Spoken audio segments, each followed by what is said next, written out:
someone from the digital rights sphere, and the way that we have seen in real time the conflict play out and the conversation around it, with respect to the role of platforms, how they have been complicit in silencing discourse and conversation.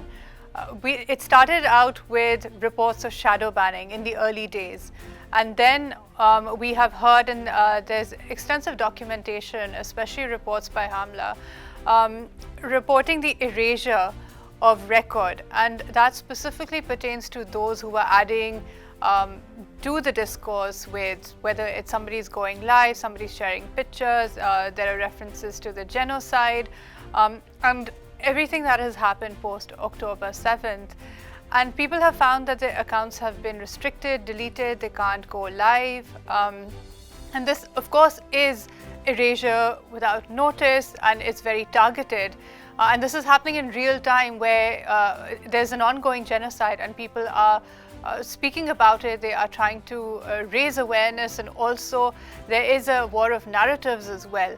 But one side, of course, is prevailing over the other, and it's a sort of hegemonic space that the online space has become.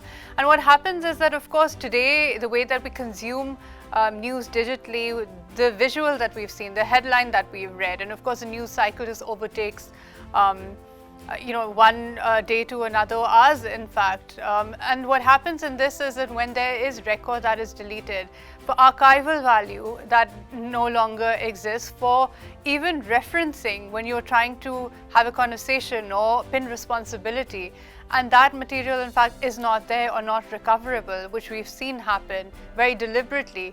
This is then, of course, it's not just about what we consume, what we believe, what shapes our perceptions, but also what remains available for any kind of narrative accountability for the future.